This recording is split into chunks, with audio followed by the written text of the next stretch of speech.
salut tout le monde, on se retrouve cette semaine pour que je vous parle de mes lectures de janvier 2025. Et il y en a, c'est bien rempli. Énormément de graphiques, mangas, romans graphiques, webtoons, etc. On va fonctionner par semaine, c'est comme ça que je fonctionne dans mon reading journal. La première chose que j'ai notée, c'est Petit meurtre à Endgame. Alors pour moi c'est un peut-être plus, c'est-à-dire que tout ça, c'est pour mettre en place l'intrigue. En fait, une jeune femme plutôt, qui s'appelle Lily, reçoit une lettre qui dit que sa tante est décédée et elle doit se rendre dans le cottage de sa tante avec ses cousins, cousines, etc. et découvrir en gros comment elle est décédée, retrouver des clés suite à des énigmes et grâce à ces énigmes pouvoir retrouver le contrat de la maison, le contrat de propriété de la maison et devenir propriétaire de la maison de sa tante. Oui, c'est un Cozy Mystery vraiment sympa, mais le fait qu'on mette presque 90 pages à lancer le jeu entre guillemets, ben, je trouve que c'était un peu long. C'est ça, c'est sympa, mais voilà, sans plus. Je l'avais proposé en lecture commune pour mon club de lecture et en fait beaucoup ont aimé et d'autres ont eu la même réflexion que moi. Bah il faut le temps quoi. Voilà, ça c'est la première lecture. Ensuite, quelque chose que je ne peux pas vous montrer, donc je vous mettrai la photo ici. J'ai reçu en service presse NetGalley The Foxglove King. C'est l'histoire d'une jeune fille qui a des pouvoirs magiques et qui se retrouve en fait kidnappée par des personnes qui ont ces pouvoirs, les prêtres quelque chose, je me rappelle plus trop, enfin bref. Et on lui fait une proposition, soit tu utilises tes pouvoirs pour nous dire, enfin pour réveiller les morts en fait, et nous dire ce qui se passe dans les villages où tout le monde meurt, soit c'est toi qui vas mourir. Et voilà, je vous laisse voir le choix qu'elle a fait. Et j'ai vraiment bien aimé l'univers, tout le world building était super, sauf qu'à un moment donné il y a une espèce de triangle amoureux machin, et je savais pas trop où ça allait. Et en fait j'en avais un peu rien à faire, j'avais pas envie de ça en tout cas. Des romances j'en lis assez pour qu'on m'en mette dans une fantaisie. Bref, c'était un mouille. Voilà, c'était un mouille. Ensuite, Blood Bank 2, un webtoon chez KBL, donc c'est le tome 2. Bah, j'aime toujours autant, donc c'est l'histoire d'un banqueur humain qui tient une banque de sang qui sont tenus par les vampires. C'est pour un public averti, puisqu'il y a des scènes de smut explicites. Voilà. En gros, c'est une suite qui m'a plu, donc c'est un bon oui. Ensuite, semaine suivante. La semaine qui a suivi, j'ai lu... Ah, oui. J'ai lu un manga qui s'appelle L'Hôtel de tous les plaisirs, qui ressemble à ceci. Et pour le coup, bah, c'est un nom. Enfin, c'est sympa, hein, mais ça m'a rien... Enfin, quand j'ai terminé ma lecture, j'étais là genre, ok. Donc c'est l'histoire d'un hôtel où à l'intérieur de ces hôtels, il y a des jeunes personnes. J'arrête pas de dire jeunes, en fait, on sait même pas leur âge, donc bref, il y a des gens dont le métier, c'est d'être au service des personnes qui prennent une chambre VIP et ils peuvent faire tout ce que vous voulez. Et de nouveau, contenu explicite, mais voilà. Non. Ensuite, nous avons Radiant Storm. Radius Tom, ça j'ai déjà beaucoup plus aimé. Alors, je l'ai lu en lecture commune avec ma copine Audrey, donc il ressemble à ça. Il est publié chez KBL. Je vais vous lire le résumé. Dans un monde ravagé par la guerre et les maladies, certains individus possèdent des noyaux, avec des guillemets, qui leur confèrent des pouvoirs destructeurs capables de raser des villes entières. Alors qu'une nouvelle épidémie se propage, réveillant une agressivité extrême chez les infectés, Zack doit partir à la recherche de son émetteur, un partenaire destiné à amplifier la puissance de son noyau. Quittant ainsi l'école, un lieu faisant office de laboratoire pour le gouvernement, il découvre pour la première fois le monde extérieur dont la violence était jusqu'alors étrangère. Et tandis que Zack développe rapidement une grande affection envers son émetteur, ce dernier reste méfiant à son égard. Parviendront-ils à se faire confiance et à survivre dans ce monde hostile ? Je l'ai lu en 1 heure et demie, et franchement j'ai adoré. C'était vraiment trop cool. Un monde post-apo, donc c'est un format webtoon, mais en fait il est en noir et blanc avec quelques touches de couleurs parfois. Je vais vous retrouver ça. Qui sont significatives. Les touches de couleurs sont vraiment sympas. Du rouge, du vert. Sur les chapitres, il y a un peu de violet. Et franchement, c'est trop sympa. Il y a des révélations tout le temps et tout. Franchement, c'était trop chouette. Voilà, je vous ai trouvé une page avec un peu de couleur. Et franchement, je vous recommande vivement de le lire. Franchement, c'est super cool. Allez-y.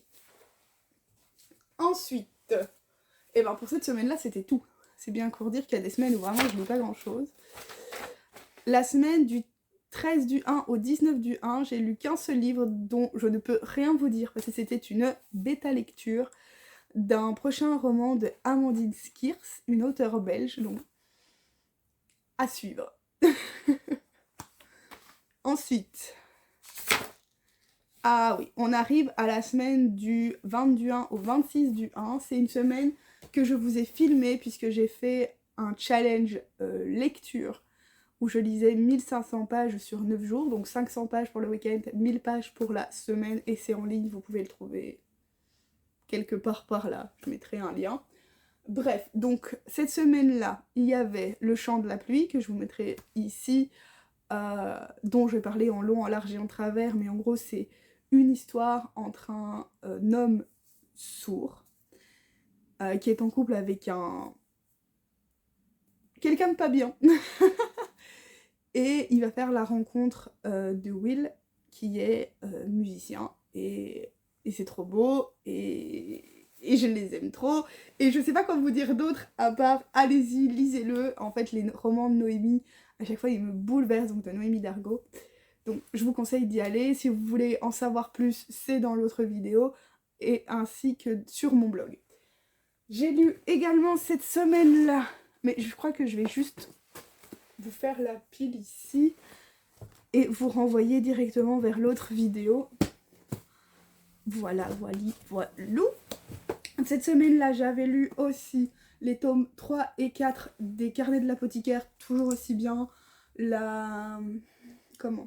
Les intrigues vont de plus en plus vite, non, mais en tout cas, sont un peu plus poussées, et on voit pas toujours vers où l'auteur veut aller. On sent qu'il y a des pistes, voilà, et qu'à un moment donné, on essaye peut-être de nous perdre, je ne sais pas. Mais franchement, c'est trop bien, je recommande vivement. Black Blood, l'histoire d'amour entre un botaniste et un robot, foncé. Et Stay Popular, l'histoire entre un jeune homme qui, suite à un bouleversement quand il était jeune, a tout fait pour être populaire, manger bien, être intelligent, être beau. Et il fait la rencontre d'un jeune homme à la faculté qui, lui, est populaire sans rien faire. Voilà. Je vous recommande aussi vivement. Alors, ici... Oh oui. On arrive à la semaine donc du 27 du 1 au 2 du 2. Dans mon carnet de lecture, je fonctionne par semaine. Et donc la semaine se finit dimanche. Mais ici, dans cette vidéo, je m'arrêterai à vendredi 31. J'ai lu pour l'instant 5 livres. 2 mangas, 2 BD et un roman. Je commence par le roman. Le roman, c'est Son odeur après la pluie que j'ai proposé en lecture commune pour le club de lecture. Donc on commencera à en parler demain au premier club de lecture de février. Je vais vous lire la 4e de couverture et vous dire juste que ça m'a bouleversée et que j'ai pleuré toutes les larmes de mon corps. C'est une histoire d'amour, de vie et de mort entre un homme et son bouvier bernois, Hubac, qui, en même temps qu'il grandit, prend une place toujours plus centrale dans le quotidien du narrateur. Certaines pages, Hubac pue le chien, les suivantes, on oublie qu'il en est un, et l'on observe dans ces êtres aimants tout simplement un lien mystérieux qui se passant de mots qui nous tient en haleine. Une existence inquiète et rieuse, intense, où tout va plus vite et qu'il s'agit de retenir, et l'inéluctable séparation dont on ne voudrait pas, mais qui nous donne toute sa substance. Reste ce fichu manque, ces griffes que l'on croit entendre sur le plancher, et cette odeur malgré la pluie, a jamais disparu. Nul besoin de... Ah, il y a une étiquette dessus. Nul besoin de conserver et de partager ces 13 années d'intimité. Cette histoire est universelle. Faut savoir que j'ai un chien et que je la regardais et j'étais là en mode non. Bref, c'est vraiment, c'est super beau. En fait, c'est vraiment, tout est bien dit et en fait, dès la préface donc, de Jean-Paul Dubois, il y a quelque chose quoi. Il n'y a rien de plus simple que de vivre avec un chien. Il suffit quand il rentre d'écouter le bruit de ses pattes cliqueter sur le parquet, de respirer son odeur qui, dans son sillage, imprègne directement le couloir de la maison et de regarder filer les jours entre les touffes de ses poils qui l'abandonnent un peu partout. Enfin, vous voyez, c'est... Bref, c'était très beau. J'ai vraiment beaucoup aimé ce roman qui m'a lessivée. Ensuite, on a La fiancée de l'alpha, donc c'est un boys love un peu spécial puisque c'est un omégaverse. Je pense que c'est un omégaverse. Oui, bah oui, il y a des omégas, il y a des alphas, c'est un omégaverse. Bref, je vous lis le résumé du tome 1, donc La fiancée de l'alpha. Riku Emori, lycéen alpha de naissance, fait ses débuts dans la haute société lors d'une soirée de la célèbre famille Suto. Régnant sur tous les alphas, l'actuel chef Geki Suto est si attirant qu'il charme non seulement les omégas, mais domine aussi les alphas. Et bien entendu, Riku admire également cet homme alors qu'il vient de le rencontrer pour la première fois. Seulement, ce soir-là, le corps de Riku, censé être un alpha, est soudainement en feu et émet une odeur sucrée. Un amour destiné alpha-alpha, entre parenthèses oméga, mettant à l'épreuve leur fierté. Donc, Riku et... comment il s'appelle ? Et Genki. Donc on suit Riku qui est dans une école d'alpha. Et parce que voilà, les alphas et les omégas sont séparés. Toute sa vie, il a cru qu'il était un alpha. Il se retrouve à un banquet dans la haute société et il développe une odeur sucrée. Je vous laisse supposer pourquoi. Et moi je kiffe bien en fait, ça se lit hyper vite. En fait c'est hyper prenant, on se prend vite au jeu de leur relation. Donc j'ai lu les tomes 1 et les tomes 2 sur 2 soirées. Franchement c'est hyper sympa, c'est pour un public averti avec des scènes non censurées. C'est vraiment sympa, je vous le conseille. Alors ensuite, Déranger, j'ai adoré. Alors, Déranger. Et si on écoutait la petite voix qu'il y a dans notre tête? En gros, c'est ça le speech. Si vous voulez, on suit cette jeune fille qui s'appelle Fleur. Oui, je vous rappelle, il y a des blagues sur son prénom dans la BD. Donc, qui s'appelle Fleur et qui, comme nous, entend des voix dans sa tête qui lui dit tu devrais manger plus de légumes, tu devrais faire du sport, tu devrais, enfin, bref. Sauf que la petite voix dans notre tête, on l'écoute pas toujours. Et donc, un jour, la petite voix dans sa tête prend forme, on va dire ça comme ça, et on suit en fait l'évolution de Fleur qui, dans son travail, s'ennuie à mourir, et en gros on a tout un processus de, un peu de développement personnel, de comment tu peux t'épanouir si t'es dans un job qui ne te plaît pas, comment tu peux t'épanouir si tu restes ami avec des gens qui te rabaissent, etc. etc. C'était vraiment sympa. Vraiment, les illustrations sont super jolies. Enfin, moi, ça m'a plu. Et en fait, en début de chaque chapitre, je vais trouver, il y a comme ça des petites presque des citations. Par exemple, ici pour le chapitre 4, la vie commence à la fin de votre zone de confort. Franchement, j'ai vraiment aimé cette BD. Je vous la conseille vraiment vivement, elle est vraiment super cool. Ensuite, il me reste 2 petites choses à vous présenter. Alors, on a le champ des possibles. Le champ des possibles, c'est l'histoire d'amour entre une jeune femme et un jeune homme dans la réalité virtuelle. En gros, la BD nous parle de est-ce qu'on développe des sentiments réels et profonds quand c'est du numérique, en gros.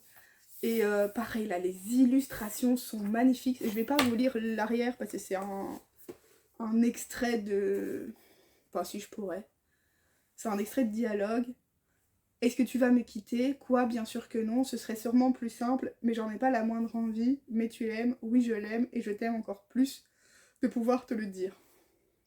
Le champ des possibles. Franchement, trop bien. Les illustrations sont juste magnifiques. Ces 2 BD là sont des prêts de copines du club de lecture et donc je vais les rendre. Mais franchement, je pense que quand j'aurai l'occasion, je me les achèterai. Et enfin, on finit sur un livre qui ne m'a pas convaincue, malheureusement. C'est un coup de cœur pour beaucoup de personnes à qui j'en ai parlé. Sur mon groupe de lecture, lecture commune, donc sur l'application lecture commune, c'est pas un coup de cœur.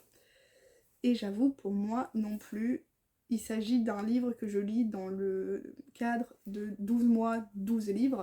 12 livres, 12 mois, enfin peu importe. Il s'agit de Entretien avec un vampire. C'est le premier de l'année, donc de janvier 2025. Et j'ai pas accroché.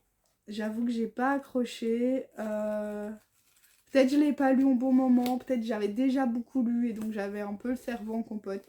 Certainement, je pense le relire parce que je pense que j'ai raté quelque chose. Et apparemment le tome 2, les stats est différent.